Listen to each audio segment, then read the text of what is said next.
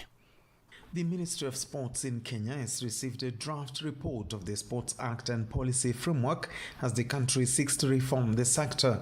The Cabinet Secretary for Sports, Salim Vuria, received the document from the task force involved in collecting and collating views from various stakeholders across the country. The committee chairman, Senior Counsel John Ohaga, who is currently leading a major reform in the country's sports legal framework, presented the draft Sports Bill 2026 and National Sports Policy to the Cabinet Secretary for Sports on January the 30th. We have tried to address an alignment between national government and county governments in their respective roles in the development and promotion of sports.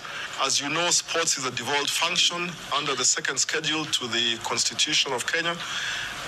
It sets out what each arm of government should undertake. Towards that end, we have also engaged with the Council of Governors and have taken their input, and we hope that we have alignment with our proposals. The Cabinet Secretary Salim Vuria reassured the task force team of government's commitment to implement their work. This draft policy and bill and the entire framework to reform sports is timely, because for a long time sports has not received a lot of attention. You know, we have a very big profile as a country, but we have not invested in critical reforms. And this bill and the draft policy are giving us a roadmap and a guideline to make a very big transformation. The reform initiative aims to repeal or heavily amend the Sports Act of 2013 to address the governance, financing, and integrity issues arising in the sector. One of Kenya's globally coveted sports personalities, Faith Kipyegon, remains one of the most influential athletes for the stainless career that has won her accolades for huge exploits on the world stage. The dignity she has earned for her fame and integrity has earned a big award for a community in Keringet, Nakuru County in Kenya's Rift Valley, in collaboration with other partners to establish a mother and child hospital. The 15 Ramirez Maestro presided over a groundbreaking ceremony aimed at establishing the community hospital in her locality as a way of giving back to the society. This is the happiest thing I've done to my community, which I feel so proud of, because of something you have been dreaming of and thinking of, like, what can I give to my community? What can I give to my people? These people take care of me. These people stood by my side. The facility is being built in partnership with the Catholic Church through the Immaculate Conception Sisters, global sports brand Nike, and Malta. Sister Genevieve Onsarigo explains the scenario. The community here doesn't have a hospital where mothers can go for treatment, they can go for antenatal clinics. Even for the time of delivery, they don't have a nearby facility where they can go. And even for the children, when they are sick, they don't have where to go. Fellow top athletes, led by GOAT himself, Eliud Kipchoge, turned at the groundbreaking ceremony to be in solidarity with one of their own. It's really important for me to see the impact that faith has created to community. It's also one way to keep a hand to my colleague, as a sportsman, and keeping a hand to a sportswoman. Halima Nakai from Uganda was present too to give Kipyegon the support. Women, we need to empower one another. With the great achievement that we are here for today, I feel honored to be here because Faith is such a hard-working woman. I thank Nike for recognizing the effort she puts in and fulfills her dream. Opening hospital here it's such an incredible moment. The Dare to Dream Hospital is a shot in the arm for the residents who have for years struggled to reach maternity facilities in far-flung places.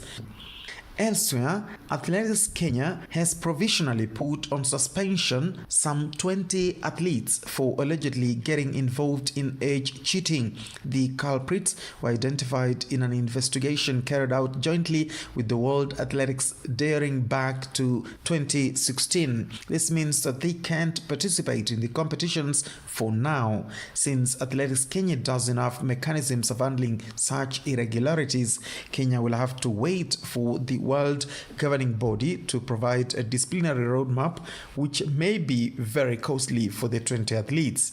Age cheating majorly arises from young athletes of older age lying about their true number of years to participate in youth events.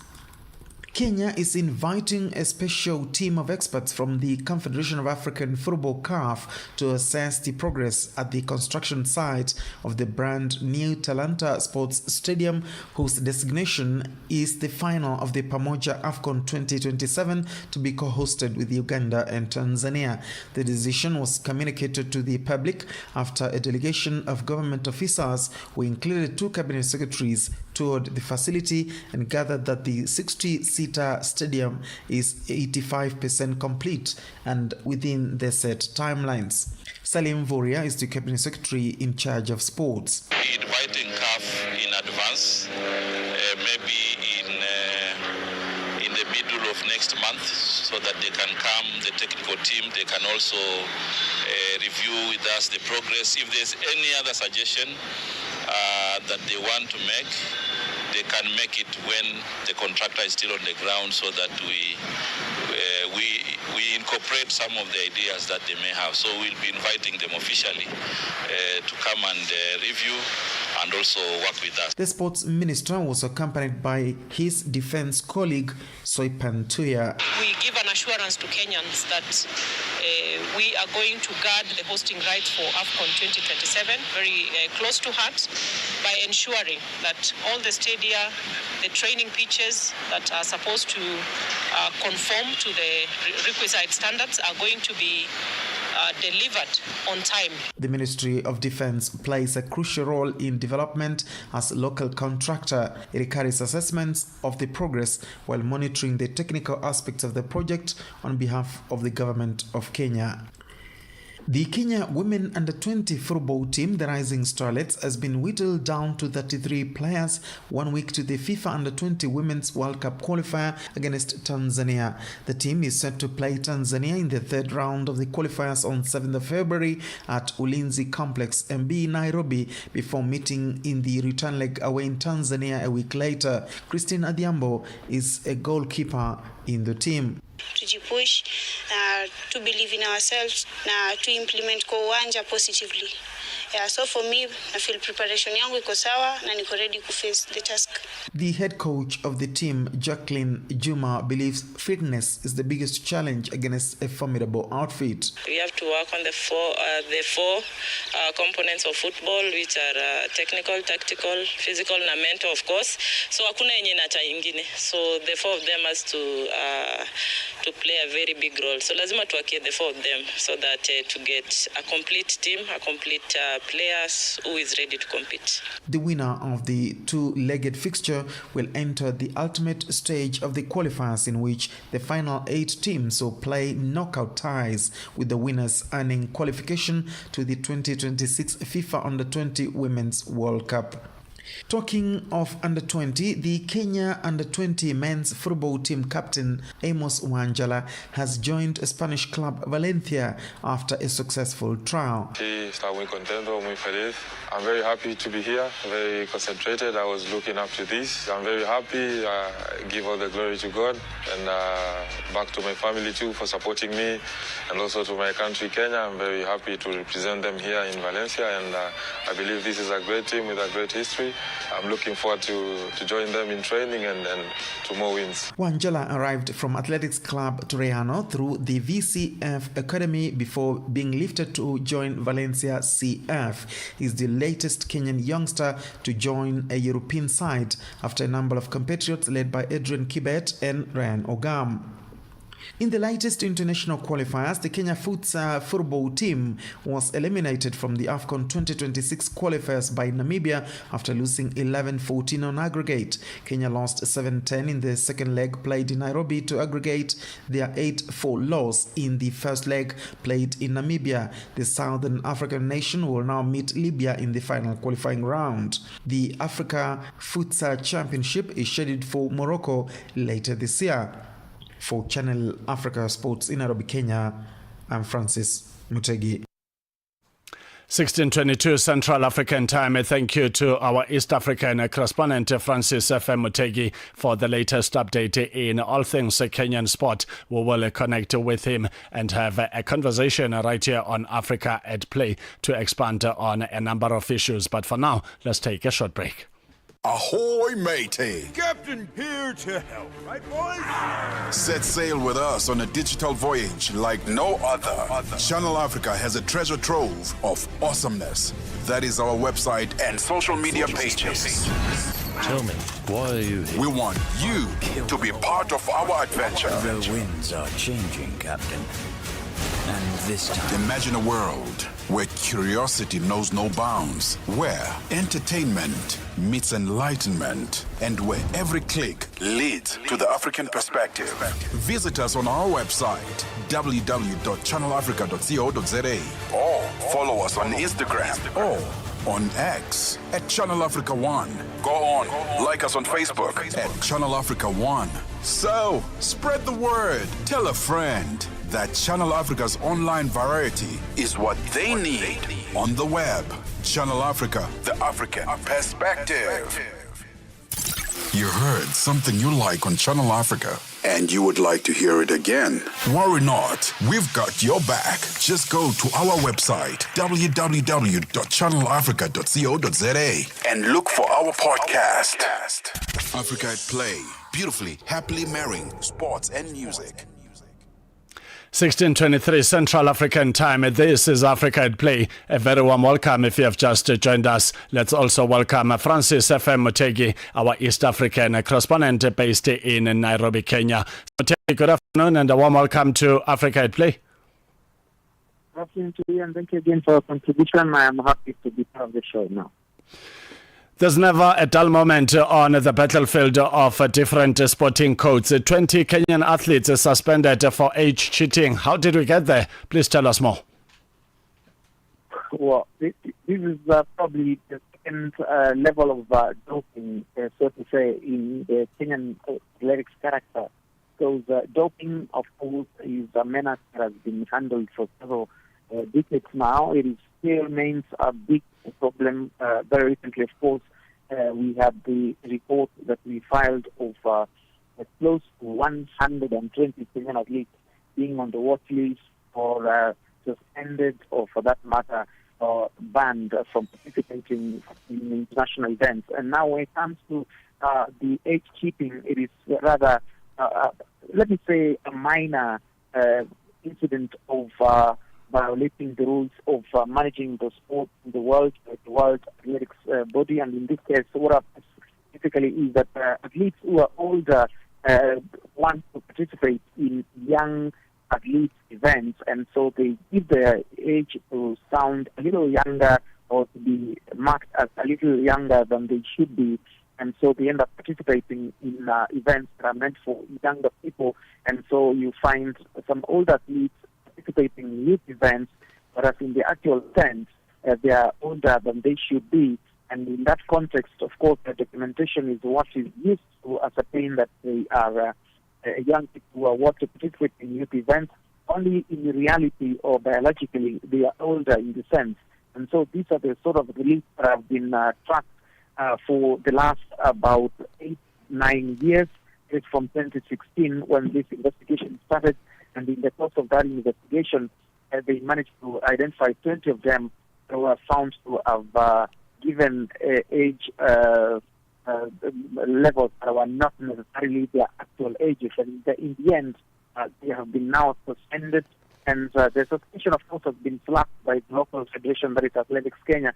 But the World Athletics body is the one that is supposed to give direction in terms of punishment or the actions that are to be taken against them as they remain suspended. Of course, they don't participate in events internationally until at least when the world governing body gives some direction, because they are the ones who've got some disciplinary mechanisms towards such age-keeping issues. In the Kenyan setup, there isn't an appropriate law that or policy that handles cases of cheating that arise from age-keeping. So Athletics Kenya can only wait for a World Athletics body to give some direction, and that is what we are waiting for now. For now, they remain suspended, and in that context, they say these cannot participate in any international event, and therefore they are likely to suffer punishments in the cases where we've had such matters handled before. One of the options was to suspend them from participating from international events for a period. For example, they may be barred from taking part in international events for a year, for 2 years, for months, for 3 years.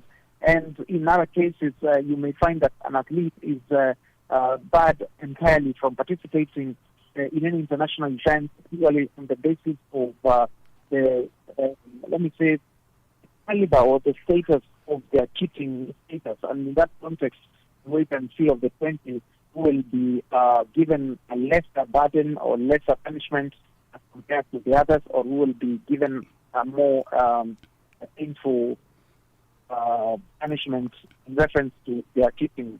And that is now the world governing body to decide as Kenya waits. 16:28 Central African Time. If you have just joined us, we're talking to our correspondent based in Nairobi, Kenya, Francis F. Mutegi. So Mutegi, the Ministry of Sports in Kenya has received a draft report of the Sports Act and policy framework as the country seeks to reform the sector. What does this entail? The changes are purely on the basis of the changing times. First of all, in reference to technology, in reference to matters of identifying, let me say, violations of rules, policies, and international standards. For example, since Kenya put up this policy that was in 2013, there have been many changes technologically. For example, there is something we call artificial intelligence that has become such a notorious determinant of every sector, of every stage, of every sector. One of them, of course, is sports. And so the policy has to accommodate that. Another change that would be necessary for Kenya, for example, is the fact that Kenya has two pairs of leadership. That is the national government, and then there is the county government, or rather the local government in that context. And in that case, therefore, the law has to be aligned to suit those particular levels of leadership, because sport is a devolved function in the Kenyan constitution.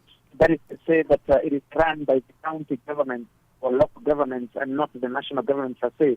National government is more of a policy maker, more of a manager of the national teams, but not necessarily local sporting activities.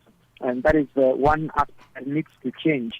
And then the other thing that they are working on, of course, is how to manage issues like the one you just addressed, the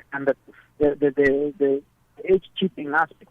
When age cheating has become so rampant and doping has become so prevalent in Kenyan athletics, for example, then you realize that the law or the rules that are supposed to manage that need to start changing, and that is exactly why these policies need to be adjusted and to suit the current state of things, and that is one of the changes that needs to happen. And the other change that needs to happen is about the management of sporting facilities. The national government has been managing the national facilities in Kenya, including the Syria, and in that context, these facilities now need to be handed over to the county governments to manage locally, because literally every county now as a sports facility like sporting arena and things like this. And so the policy needs to give them the mandate of running those facilities. That is another change that is being worked on.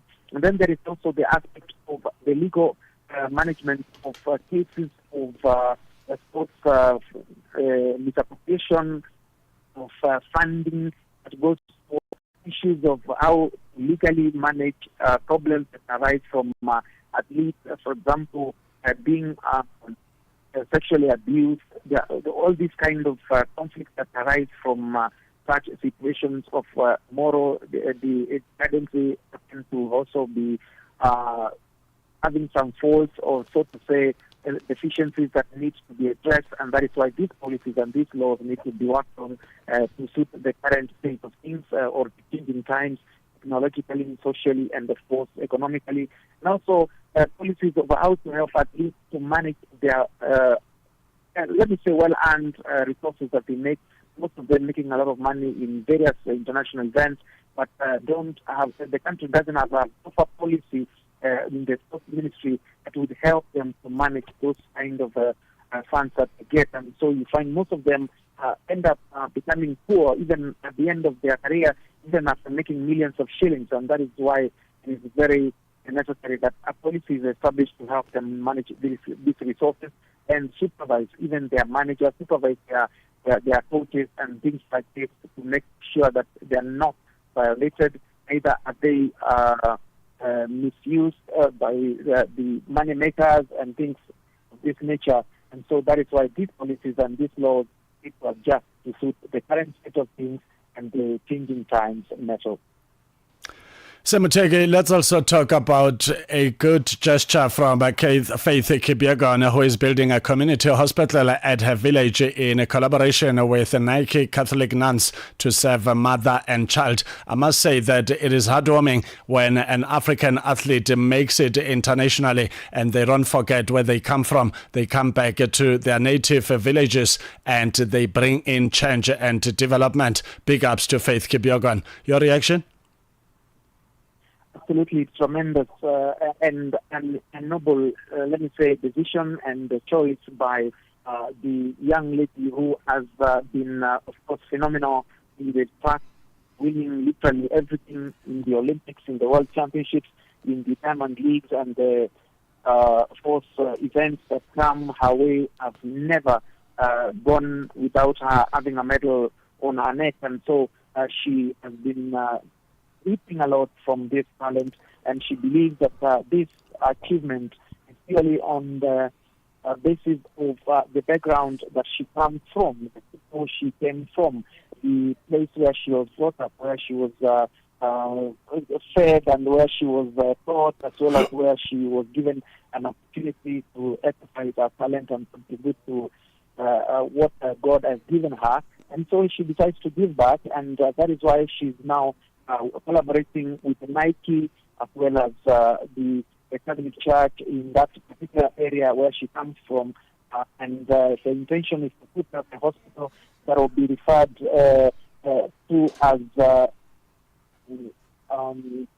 Daring to Dream. The Daring to Dream hospital will be serving mostly maternal services, taking care of babies, taking care of mothers, and in the long run, of course, the intention is to make it as big a hospital as possible for children and for mothers, and that is why it is absolutely impressive of our choice to make that decision to put the startup facility to make a return to her people where she was brought up and where she believes her life has found the foundation that she lives on today.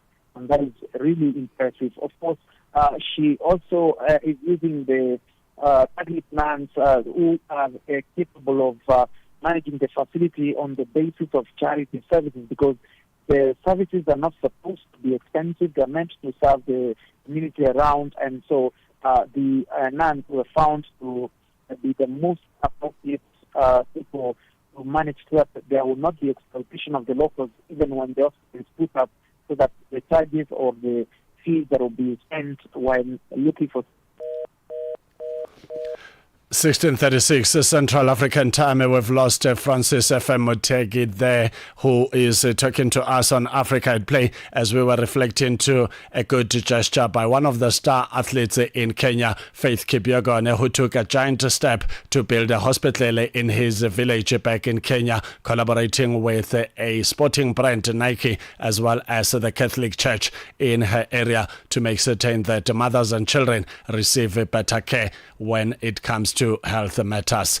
Nevertheless, we say thank you to Francis F. Mutegi and apologies about that cut off. A match between Kaizer Chiefs and Zesco United continues. Kaizer Chiefs is still leading by a goal to nil. It is currently 75 minutes of football that has been played. Let's check in on the pitch.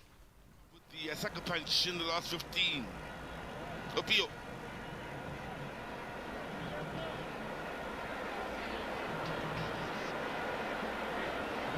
I mean, now there's space on the far sides.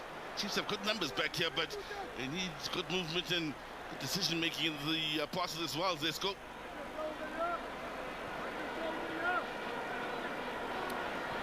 And they've worked the angle, but can't find the quality of the final ball. How can Chiefs do on the counter? In fact, they've lost the momentum. Going back to McCarthy. Little burst of pace. And misunderstanding inside their own half. So Zesco looking to capitalize on that left side of the Chiefs defense. Now, can they find the quality of the shots? Well, there's quality from Peterson. They are asking questions, and they're serious about finding that equalizer, the men from Zambia. Well, Mulenga with a good take here. Sets up for him, and in the end it's always dipping in and always asking questions of Peterson. And well, we've seen how acrobatic he's been so far in this match with a couple of the best saves of the match, leading to the corner.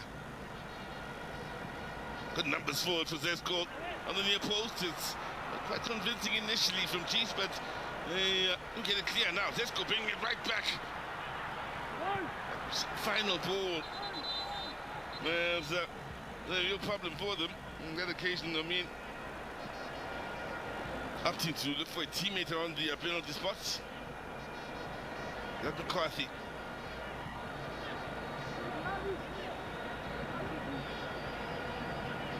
To the spectators, all seems fine until ball in fact smacks him in the face.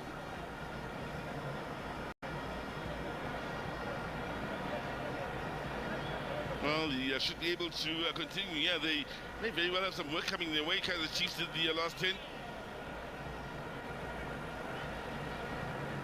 Interesting how they went into the halftime break.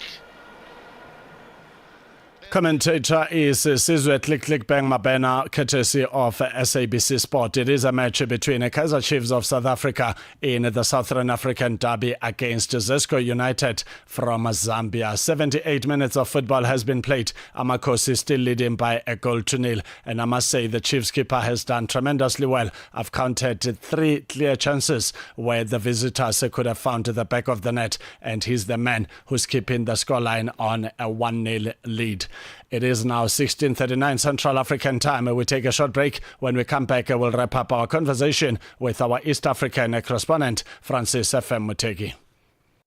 Gender-based violence is destroying lives and tearing communities apart. It happens in homes, in schools, at workplaces, and too often in silence. But it doesn't have to continue. If you see it, speak out. If you are hurting, reach out. Because doing nothing is not an option. Listen to all 19 SABC radio stations from Wednesday, 23rd of July for hard talk, discussions, advice, dramas, educational shows, and interviews around GBV with experts, survivors, lawmakers, and the whole country affected by gender-based violence. For all your favorite SABC radio stations, call 0800 428 428 to report abuse or get help. GBV, it ends with you. This message is brought to you by the SABC. Africa at Play with Neto and Neto Chemane. 16:41 Central African Time. A very warm welcome if you have just joined us. We've got our East African correspondent back on the line, Francis Mutegi, so that we can wrap up our conversation. So Mutegi, you can finish up your point as you were reacting to the good gesture by Faith Kipyegon, who's taken a giant step and initiative that will benefit not only her family but all the residents of her village and the neighboring areas. An initiative of building a hospital for mother and child, supported by Nike and the Catholic Church in her native village. Absolutely. I was clarifying that the intention of engaging the Catholic nuns was to make sure that the hospital will not be used as a commercial facility per se, but a community project that will be serving the interests of the people around her life, because this is the main or the noble reason as to why she's engaging this kind of facility with the intention of giving back to her community.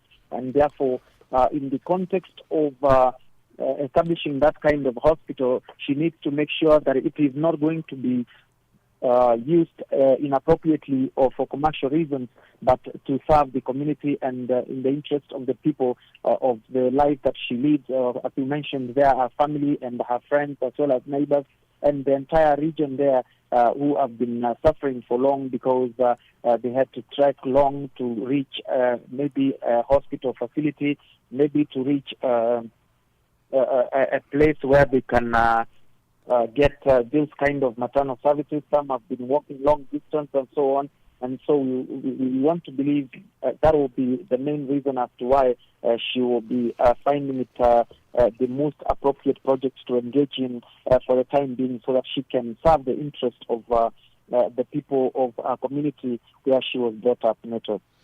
So Mutegi, as we wrap up our conversation, let's talk about futsal, the form of indoor football, with the African qualifiers currently underway. Team Kenya going down against Namibia, being eliminated in the AFCON qualifiers. Your thoughts?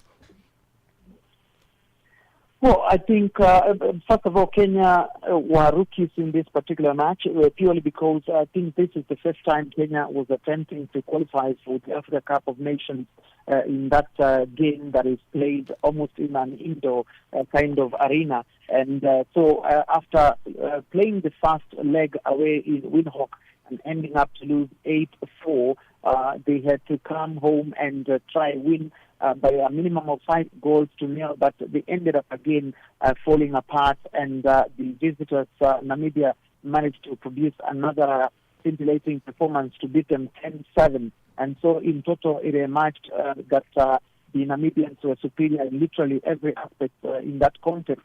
And so we wait and see what Kenya will say are the lessons they've learned for the next attempt of qualifying for any international event. But for now, their attempt has come to an end, unfortunately for Kenya, but fortunately, of course, for Namibia, who now have to play Libya to decide who goes to the Africa Cup in Morocco. And remember, Morocco has been hosting this event literally every time it has been played in Africa, because they seem to have been the only country that has taken the matter with seriousness of this particular sport of football known as futsal.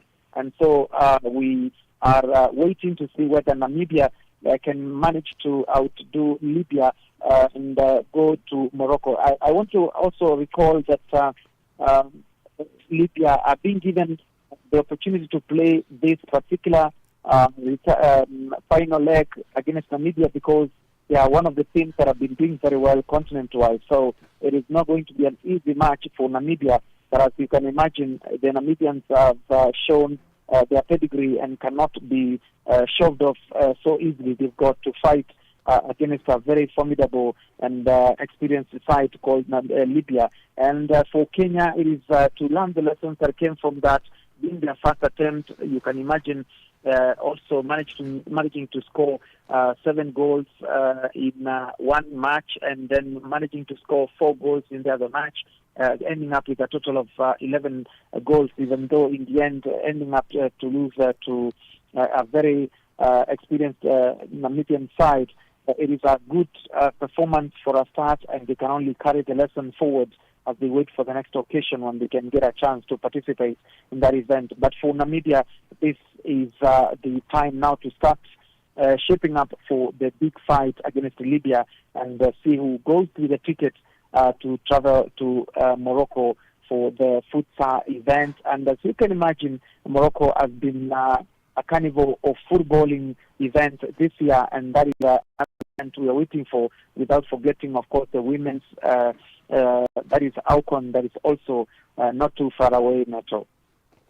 Francis Mutegi, our correspondent from East Africa, based in Nairobi, Kenya. Mutegi, thank you so much for the comprehensive update on all things Kenyan sport. Have a good afternoon further. You're welcome, and thank you very much, sir. And once again, have a nice afternoon and great listening to the show for the rest of the continent.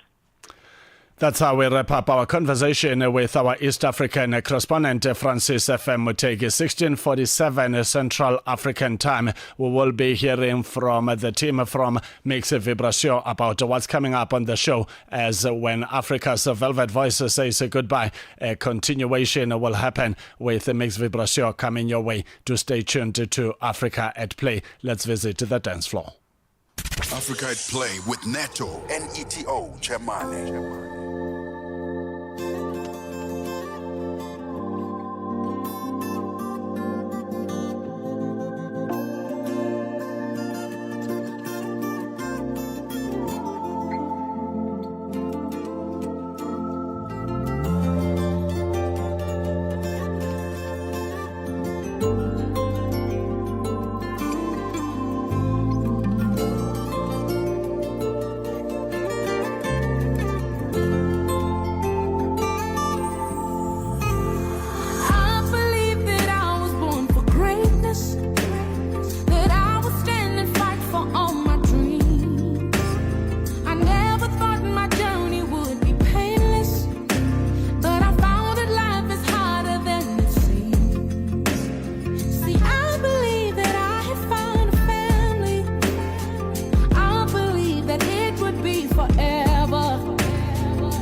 It is a powerful song titled Power by Amanda Black, one of the amazing artists from Southern Africa in South Africa. This song, it doesn't matter how many times you listen to it, but every time you do, something will shift in you. Amazing work indeed. 16:52 Central African Time. I see a beautiful smile from Annika Lunch, and I can tell that she's ready for what's coming up on Mix Vibration. Bonjour. Bonjour Neto. Bonjour à tous les auditeurs de Channel Africa. Alors, on se retrouve pour Mix Vibration version dimanche. Nous allons nous enjailler, n'est-ce pas, comme nous le faisons tous les week-ends, bien sûr. Et dans notre segment dédié à la femme africaine aujourd'hui, nous recevons pour vous Madame Danielle Essi. Elle est promotrice culturelle et fondatrice de l'entreprise culturelle Flickart Plus. Avec elle, nous allons nous entretenir sur ses différentes activités et aussi sur le festival qu'elle organise ce mois de février. Donc, c'est tout à l'heure sur Mix Vibration. Restez connectés. Merci beaucoup, Neto. Merci beaucoup. 16:53 Central African Time. We take a short break. When we come back, we'll wrap up the show with my producer and this is Fagimalu Zobona Mali in the Producer's Corner. Across Africa, communities rise with the promise of clean water and clean sanitation. The African Union's 2026 theme calls us to action. It's about mobilizing real commitments, securing climate-resilient water and sanitation projects, and ensuring that water becomes a driver of sustainable development and prosperity across the continent. A landmark moment, not only for Africa, but for the global movement for access to safe water for all. Assuring sustainable water availability for every home, every village, every nation. This is the Africa we want. Channel Africa, the African perspective. Africa Play with Neto, Neto Chemane. 16:54 Central African Time. A very warm welcome to Africa at Play. If you have just joined us, we are wrapping up the proceedings on Africa at Play with my producer in the Producer's Corner, and Andisiwe Fagimalu Zobona Mali. Mali, the American Shakur Stevenson dominated Teofimo Lopez to secure the WBO light welterweight belt by anonymous decision at Madison Square Garden. Thank you very much, Neto, and good afternoon to the listeners of Africa Play across the continent and across the globe. Well, it was a very interesting fight, Neto. Early hours Central African Time. Shakur Stevenson dominating Lopez, as all judges gave him 119-109 when it comes to the scorecards, and it's quite a huge margin when we are talking boxing terms, but also one would have expected this is one of the great young fighters currently that is into the sports of boxing. It was not surprising to many, but obviously he had to go all out and show that he was ready for this fight. It's a very big thing when it comes to boxing, and a well-deserved win based on the performance on the day. Teofimo Lopez has also, been dominating the sports for some time, so I guess it was time for him to pave way for a much younger fighter. Both boxers coming into the fight, having fought well in their recent last 5 fights, but for Shakur Stevenson is still unbeaten now in 25 fights, which is very impressive for a boxer at his age and at that weight division. Let's get on to Basketball Africa League, BAL, returning for the BAL 6th edition in 2026. What are we looking forward to? Very interesting one, Neto. It's kicking off in March, starting off here in South Africa. It will be at Sunbet Arena, which is located in Pretoria. But then it will go on up until 31st May, where we'll close off things in PK Arena in Kigali, Rwanda. It's a 6th edition, very interesting tournament when it comes to basketball, and I think the talent throughout different regions of the continent, So we're expecting a lot from this edition, and hoping that the players will continue to flourish and show us some nice skills on the netball court, on the basketball court rather. Well, we're expecting 12 teams for this edition, which will be divided into 2 conferences, and then it will go down to 8, and then eventually 4 teams and then 2 teams. So It's a very interesting developments when it comes to the 6th edition, and it's very nice to see African players also showing the world what we are made of as a continent. That brings us to the wrap-up of the Producer's Corner on this Sunday edition of Africa at Play. Andy Mali, thank you so much for your contribution to Africa at Play. Thank you very much, Neto. 16:57 Central African Time. That's how we bow out of Africa at Play. We will be back again next week, Saturday and Sunday, from 2 to 5 p.m. Central African Time. Thank you to our audiovisuals streaming specialist and my producer, Andisiwe Fagimalu Zobona Mali. Not forgetting our social media guru, Dumis Lema, and our sound engineer, Tumelo Mokwena. My name is Neto, Neto Chemane. Hosiati, Konyangazi, Mumka, Japandle Gonjani, Muyani, Vogo Tendele. Africa at Play, Asteleli Siashaya. Oh yeah, oh yeah, oh yeah.